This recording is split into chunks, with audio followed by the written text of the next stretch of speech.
Live from the Shabby Shack, in association with Liver and Bacon Productions, it's ATW Podcast. Shabby Shack. Liver and Bacon. Shabby Shack. ATW Podcast.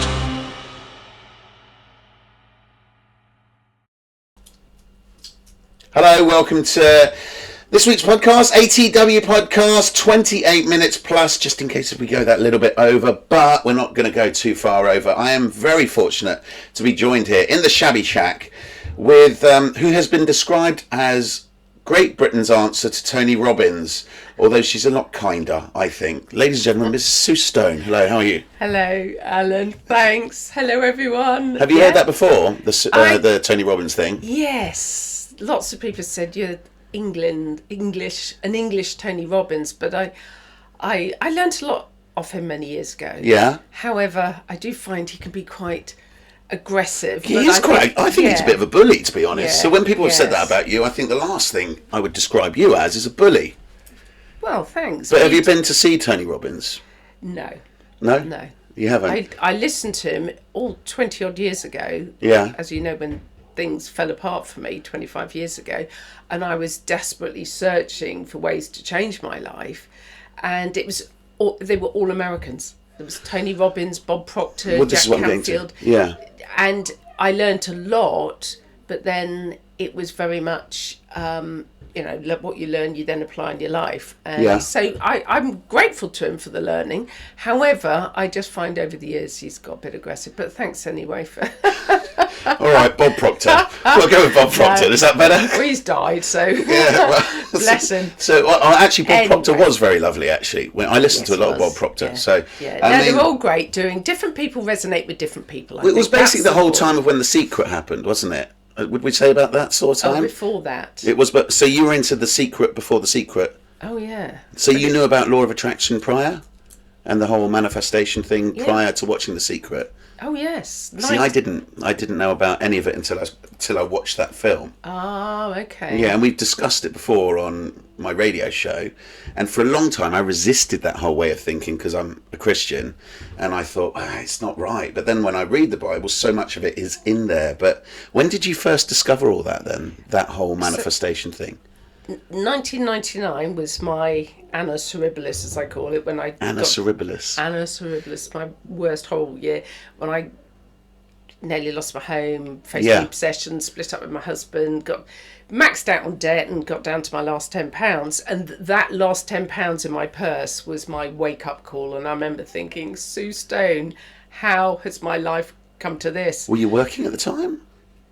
Well, I was in a business, or had been with my ex-husband. Oh, right. But anyway, that's a whole nother story. But it so was you really very were challenging. And there was a moment. Precarious. Oh, yeah. But there was one thing I knew is I remember thinking and saying to myself, Sue Stone, if you don't do something to turn your life around, no one is going to do it for you. Yeah. And that was 99, and I knew I had to start reading self-help books and How to Change My Life books, and hence when I got into Tony Robbins and all the American ones. And I read Napoleon Hill's Think and Grow Rich, and when they talk about universal law, energy, I got involved with quantum physics, understanding it all. Yeah. And it was only then in 2005-06, I think it was, when The Secret came out, and of course called what I now perceived to be ancient wisdom. They called it the law of attraction. Okay. And it's been labelled as the law of attraction, but I tend not to call it that so much anymore. For a while, people were just calling it The Secret, weren't they? Yes. But I suppose it does make sense, The Secret, because it is a mindset. And so a lot of time, and you did teach me this on a radio show a few years ago, I don't know whether you remember, but I would say, nothing's working out for me. Nothing ever works out for me. And you said, could you change that? Yeah. Yes, it is. Yeah. And I said, what do you mean? And you said, no, yes, it is. A year later, I was a semi-finalist on Britain's Got Talent. I remember that. Yeah. And I'm not saying that to boast about Britain's Got Talent. I'm just saying, I remember you telling me that. And then I got into Jordan Belfort, who was the Wolf of Wall Street guy, but he's now a motivational speaker. And it was the mind is just so powerful, isn't it? It is. And I think we've got to be mindful. I always urge people, don't wait till you get as desperate as I got before you wake up and realise how powerful you are. Yeah. Every thought we think, every word we speak and every emotion is the energy emotion, affects us at the energetic quantum level. And when people so loosely say, I'm depressed, I'm fed up, life always goes wrong for me, Neville Goddard, I expect you know about Neville Goddard, but as he said, the power of our belief is an infinite power against which no earthly force is of the slightest significance. So if you believe and keep telling yourself things always go wrong, it becomes a self-fulfilling prophecy. So we've got to really start to nurture ourselves and get back to self-love. And anyway, you don't want me going. So how old were you when do you mind me? How old? No, when that moment happened. How old? Yeah. I was in my... You were 19. I think, with the new ageing that I've adopted, I'm actually 64 now, Aries but baby. I believe, yes, that I'm in the new 40s. I joined the new 40s 4 years ago. So I was probably about 2. No. Okay, so that question has nothing to do with age. Late 30s. I suppose it comes down to that moment that you're talking about. Had you never thought about the mindfulness thing prior to that? No. So you're almost quite ignorant to it to a certain degree? Really? And so did it just go like a light bulb? And that suddenly you go, I can do anything I want to, almost. I just read a lot. Yeah. But I was so desperate that the fear of being homeless and not being able to feed my 3 kids was what drove me. And it didn't matter which book I read, the message was always the same. But does fear not matter then? Because sometimes the fear, is that still your brain saying what might be happening, or is it saying, it could be false evidence of appearing real, but but it's the fear of being homeless, but it was very real to me. It felt very real, and it was very real, but that's what made me work on myself, to change my thinking when I started realising how powerful this stuff was. But it takes a bit of time to start changing your thinking, working on yourself, letting go of the past, living in the now and thriving in the moment. So it does take time. But after a while, I studied neuroscience as well, that we can actually create new neural pathways in our brain. And in no time at all, we can create these new neural pathways. So we can shift stuff that might have been taught to us when we were by school teachers, for instance. Absolutely. And if you were told you're never any good, you won't achieve, if you believe that to be your truth, then it will be. That's what we create. So we've got to be truly mindful. It's self-nurturing, care, and working on ourselves. I mean, what I find fascinating about it so much is, and it is in the Bible, because it says, like, man is what he says of himself or what he thinks of himself. Seek and ye shall find. You ask not because you have believing, not. And ye shall receive. Seek first the kingdom of God and his righteousness, and all these things shall be given unto you. So there's so much in the Bible. I mean, there isn't, with law of attractions, there's not much about the afterlife talked about, but I do think the here and now is really important, and gratitude is huge, isn't it? Totally. That's where, when things were so desperate, I had to get back to basics and literally be grateful for however small it appeared to be in my life, but feeling that gratitude for the people I loved and just for the air that I breathed, and just the small things, and just walking out in nature. It was absolutely back to basics. The funny thing is, when you're going through that desperation moment, the temptation is to focus on the lack, isn't it? That's the thing, and your natural logic might go, oh no, everything's falling apart. So it's almost like, would you agree that it's a muscle that needs to be trained to say, no, I am going to find something to be grateful for. I mean, I'll be honest with you, I struggle during my birthday time. I don't know why. Every year there's a bit of a struggle for me. No, but Steve left me this long message. You don't know that I was going to talk about this. But he said, no, man, you've got loads to be grateful for. You've got loads. You just be grateful for what you've done, and sit down and don't watch too much social media. And I thought, well, he's kind of right. The moment the birthday was gone, I was suddenly back to my normal, trying to find the positive situation all the time self. But for some reason, we can't help it. We're still human, aren't we? I think I'm so hardwired and programmed to be grateful, Really? and I genuinely have consistently for many, many years now been in a really good space. So can you feel it when it tempts to maybe to, But and you almost shut it down? It doesn't really. Obviously, when we've lost animals and loved Yeah. ones, of course you're going to get upset. Of course you are. You've got to grieve and things. But so that's normal. So just for the record, Sue's not saying, and I'm not saying, that if you've just lost your whatever, that you're not allowed to be sad about it, because that's a true emotion. You've got to but you live don't that need to emotion. stay there. Yeah. Well, grief, I'm talking about, that's a completely different thing. Grief is something else altogether. And obviously I've lost both my parents and I've gone down that, and it takes a long time you never really get over things like that. You just learn to live with it in a different way. So I'm not including that, but I do believe, and I've worked with people for 20 years now, helping them just realise how powerful their thoughts are and their emotions are. And if, unfortunately, we give all our energy and attention to what we feel isn't right in our lives, we end up getting more of it. And and that's the shift. It's just that shift in our thinking. How? Let's go on a little bit. So you had that moment, and then after that, you ended up on the Secret Millionaire. But was that quite a bit after? Yes. Oh gosh, yeah. So what did you do from that moment on? Because you got the Sue Stone Foundation, or what was it called? Sue Stone Foundation. Yeah, I've done lots of things. One of the things But it's I learned, 20 years. And 20 years since Sue Stone came out. As I say, friends encouraged me. It was my birthday in March 2005, and friends said, "Sue, you help me see life in a different way, and you help us, and you should be doing this." So that's when I bought the domain name SueStone.com and thought, what do I do next? So that's where it all started. So what was the first thing you started doing? Well, no, just look, I've learned from the Americans as well, get multiple streams of income in place, because my ex-husband and I both had the same stream of income in the manufacturing business, and it was chaos and disaster. And that's very much my former life. Yeah. So I've just developed multiple streams of income.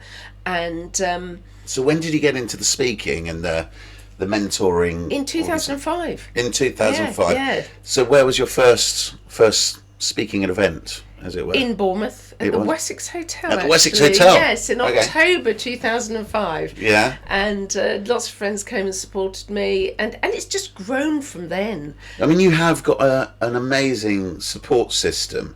And I remember George Michael said something in 2005, weirdly enough, and he said, by the time it hits 2025, 2028 sort of time, he said there will be no superstars on the planet, but the people that will be successful are people that have congregated this amazing following and friendship of people that will just come to their gigs or to their events or watch their podcast or watch their, and you've totally done that. I mean, you have really got a real loyal bunch of friends and fans, you could almost call them, couldn't you? Yeah, I've obviously lived here forever, but also I think we've realised lots now, of people have lived here forever and not got that. Okay. Yeah. Oh, well, thank you. Yeah. But it is true. But I do believe, and listening to this scientist not that long ago, he was talking about the strongest attractor vibration in quantum physics, which he had always poo-pooed. He said, this is real. This quantum physics, the law of attraction is real. But he said the strongest attractor vibration is authenticity.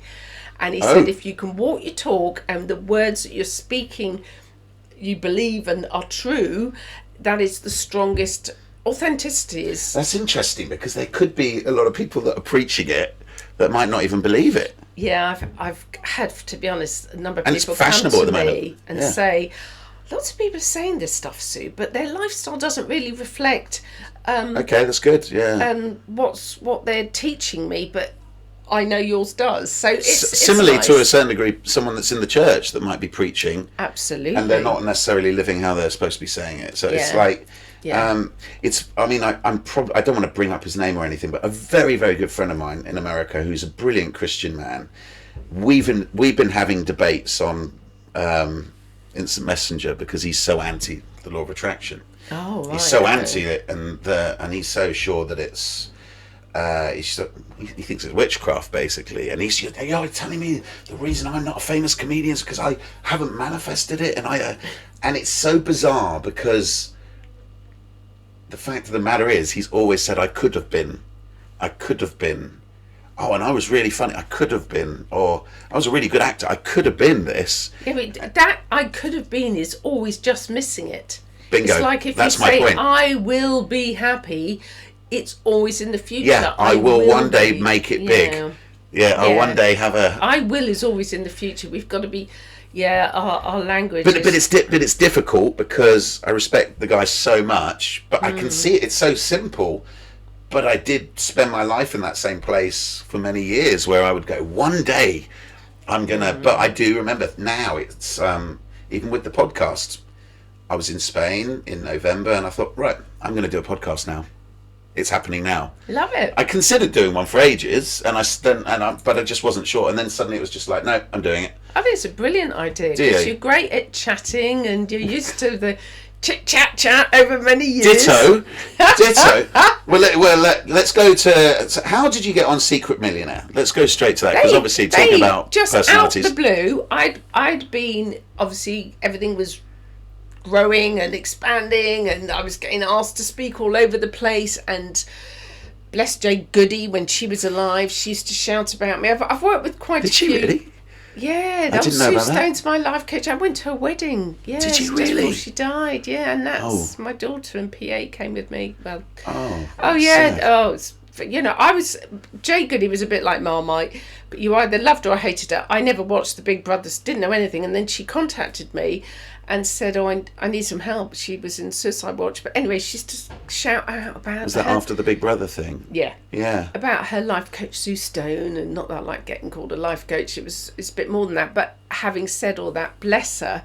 And then things were just growing, and then out the blue one day I just got this email, as I have with other TV stuff that I've got. It's all just come to me saying, would you like to be part of Secret Millionaire? And I went, well, I'm not going to be super wealthy, excess cash like some of the ones you've had on, but I just thought, do you know what, if it's right for me and what I'm here to do, and did it feel right I'll to get do? picked. And well, I did get picked, but did I never tell you I walked off the set? No, I never knew that. If you used to love Secret Millionaire, I think it stopped. It's the most contrived. They'd misrepresented the whole thing, and I don't mind speaking out. Yeah, Contrived. Yeah, you know. Yeah. And I was so upset because they give you the impression you go and choose the people you're going to help. Yeah. And below me, they'd got it all worked out. And one day I went, do you know what? I'm not doing this. It's you have worked out. This is so misrepresented and contrived. And they were like, please. I said, I'm going home. And they, in the end, said, please come back. You can do anything you want. You can do it. So mine was actually a very genuine, and I loved it in the end. I loved doing it. I met some wonderful people, and I remember that guy at the end. Sue, who are you, Sue? Oh yeah, did you? You obviously watched it then, yeah. Yeah. Anyway, and it was great. But as I say, you had your own radio show on there, didn't you? And that was I had to pretend, having been on the radio quite a bit. I used to be on quite a lot with Andy Jackson on Wave 105 on Tuesday nights, wasn't it? Yeah. Tuesday nights. I can't remember what night it was now, but anyway, and well, I'll tell you, it was Tuesday nights. Thanks, yeah, Alan. And I had to pretend to be somebody that was so nervous that they didn't know how to say on the radio, and that was the hardest part of it, trying to pretend to be this nervous little wreck. But anyway, it was a great experience. Talking when you talk for a living. Yeah, brilliant. Anyway, so no, that was very interesting, and as I said, I've been very relaxed, and I don't go out chasing anything, and I believe if you're, like I said, a good authentic energy, you walk, you talk, you live and breathe what you teach or share. All I do is share what I've discovered that has helped me transform my life, and of course now I'm delighted to say I've helped many other people who wanted to help themselves. Yeah. I mean, you used to do a lot of lives. Are you doing that much speaking now? Yeah, I speak wherever I get to, but obviously most of it can be online these days and things. Yeah. Well, you should have a podcast, really. You should be doing something. I'd rather go on other people's and let them do Really? it. Yeah. I'm happy to come on yours, Alan. Yeah, no, it's an absolute pleasure to have you here. But so what's your plans for the future? Where do you see yourself in like 5 years? Just carry on just loving life. Just loving life. Yeah, I love life and life loves me. You've just got back from France. I have. Were you there celebrating the 20 years? No, I had celebrations of the 20 years before, on the 22nd of March, and then, of course, had my birthday. You had your birthday, day after mine. Yes. Yeah. Us, Thank you for the wishes, yep. And then I shot off to Honfleur in France, which I love. I go a few times a year. Do you really? Okay. Beautiful. It's in Normandy. Beautiful, beautiful area. And that's where I've written my books. My two out of 3 books. I've only got 3 books, but... 3 books. And what are the 3 books called? The first one I wrote in 2007 is called Love Life, Live Life. Did you write it completely alone? Yes. Yeah. Yeah. You actually sat there. I genuinely promise you. I wrote it wasn't myself, Katie Price writing. No. And then my second book is called The Power Within You Now, Rocket Fuel for Your Mind, Body and Soul. And that was in 2019 that came out. And then 2 years ago I did a book called A Wonderful World for All, and how we can all co-create, working towards a kinder, fairer, more equal world, which is down to us, I believe, and not down to the government. Well, and I do want to touch on that just briefly, because I remember during lockdown, obviously the world was petrified, weren't they? There was a lot of panic going on, and a lot of the time I actually think a lot of people got themselves more in a mess. Well, I'm not going to say what I actually think, but I do remember seeing what you were writing on social media, where you just said things aren't as they seem. That's all I'm going to tell you. I didn't bang on about it. No, you didn't bang on it. You weren't one of those that were just going, it's rubbish, it doesn't exist. You weren't doing that. But you were definitely, but I could tell you definitely had some opinions. Yeah, there was a lot of fear-mongering going on. A lot of fear-mongering, and I agree. If you then do your research on who funds the media and backcheck, follow the money, as they say, you soon start to realise there was a bigger agenda going on. And I think a lot of people have woken up to that now and realised, and there's been a lot of, so not so good which kind of behaviour. Trump was hinting even throughout, wasn't he? I mean, that's the weird thing. He was actually hinting that there was a lot of... Where do you stand with him coming back? These days, actually, I've got to be honest, I felt him coming back was going to revolutionise things. I felt something had to shake up. However, if the truth be known, I don't actually trust any of them. I think we've got to be on our eagle's perch, as I would call it, observing, don't get caught into it. And keeping our own energy strong and taking personal responsibility. We really have to create a better world, a fairer, kinder, more equal world. And it all starts with us. Do you feel the same in the UK? Oh, without a doubt. Yeah. Oh, goodness. What do you think about our current government? As I say, I don't really believe they've got our best intentions at heart, and but I'm mindful not to get caught into a drama about it. But no, I'm not someone that listens to the BBC News anymore or anything like that. Oh, producer Steve's just put his thumbs up. Yes, he's been nodding with you the whole way there, by the way. So we just got a message in from Sarah, and Sarah she wants to know, did you vote in or out of the EU?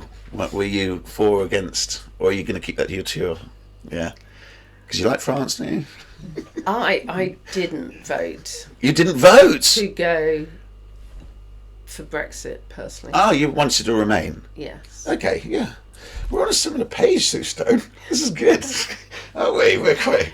you're not into that one, are you, Steve? No, okay. But having said that, these days, that was years ago, these days, I wouldn't even give... get too involved. I think voting these days is completely... I don't trust any of it, to be honest. Well, I'm finding myself in a weird place at the moment, because the local MP for Poole is a top dude called Neil Duncan Jordan, and he's Labour.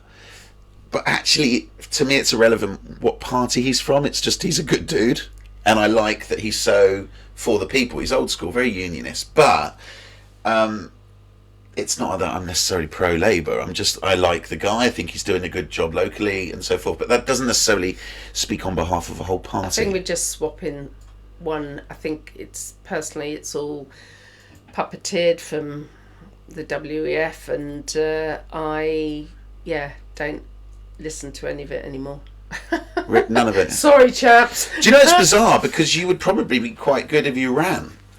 Well, do you know what? I bet you that's been said before, hasn't it? Many times people have said, Sue Stone for Prime Minister, or Sue, will you would make councillor or a MP, brilliant MP. And I don't want, that's an old system that needs to break down, and we need to create new systems, and from the people grassroots up. I mean, in a weird way, that's what Trump has done. He has broken it down, hasn't he? He's definitely changed, because he's not from the old school.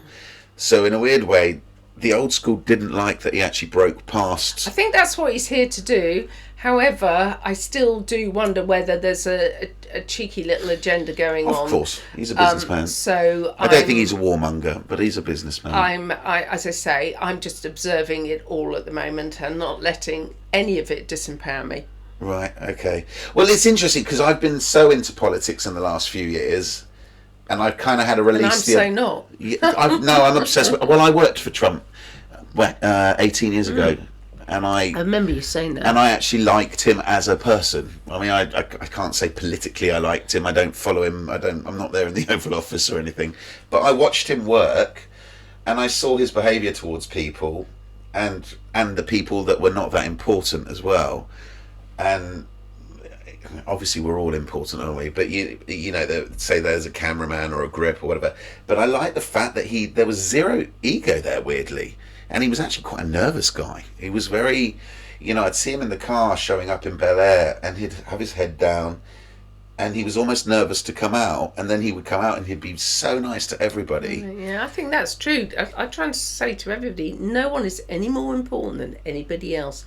Yeah. No one. And he definitely was like that. But I also think if you attack him, he's going to defend himself. Yes. And when we talk about mental health and so forth, no one's been attacked more than that guy in the last few years. I mean, people go on and on about that sort of thing. Steve, did you say we've got a question? There's no question. No? Not at all. How long have we got left? A minute. A minute? Oh my gosh. 1 minute, it's gone so quick. Oh, really? Just a minute? Well, I had what's your favourite fast food? My favourite fast food. What comes to your mind straight away? Water. Oh, she's on a water fast. Yeah. Actually, what's your favourite fast food? I think that is a pretty alert response from It's very quick. Yeah. What's my favourite fast food? Water. My water fast. I am water fasting for the last 24 hours. It's so healthy for you. Yeah. Not for everybody, I hasten to add. However, what's the longest you've done? Only 3.5 days. Only 3.5 days of just water? Yeah. I did 5 once when I lived in That's America. amazing. I was My very son, involved in the church one. Yeah. His first one, he did Don't know whether I 5 could do days that now. straight off. No, but honestly, I've researched this quite a lot from scientists, doctors that speak out, and not speak out, but understand the benefits of fasting, and you go into autophagy, it cleanses all your cells, and anyway, so that's my Just best water, fast food. no red wine, no black coffee. Coffee? I guess if you're really, really, really hungry, you can have a black coffee or chamomile tea. I'll have a chamomile tea tonight. Which is pretty much water. Yeah. And black coffee is pretty much Yeah. water as well, isn't Yeah. it? Have you got a favourite film? No. Okay. Do you have a film you quite like? I don't know. I thought we'd run out of time. Well, I would like to know what your favourite film... Well, I was going to actually ask you what your favourite film quote was, but if you haven't got a favourite film, or have you got a favourite film quote? To be honest, I don't just sit and watch loads of TV. I don't watch TV. Okay. And so I'm Do you like music? Do you have a favourite song at all? I like playing the piano. You like your Going own back music? into the piano. No, Music no. that just starts to flow I out of you. I've always loved the Whitney Houston and all that sort Yeah. of stuff. You have. I've seen you do almost like a carpool karaoke with Whitney with your Yeah, crew. we have. I have. I've seen Coming you there. back from France on a French retreat, we were Yeah. driving back, and we absolutely have. That was hilarious. That was brilliant. And my daughter decided to record it, and that ended up on Facebook. I remember you That just was saying funny. you have to have a sense of humour to enjoy this. Yes, you're Okay. right. You're Thank you, Sue absolutely Stone. We're right. done. God bless you. Oh, Thank you. great. Oh, hang on. Oh, Paper hang cover on. stone. What do we do? We're done. Sorry. Anyway, I thanks. lost that tic-tac-toe. All right, cheers. Thank you, guys. Bye. Thank you so much. God bless. Thank you.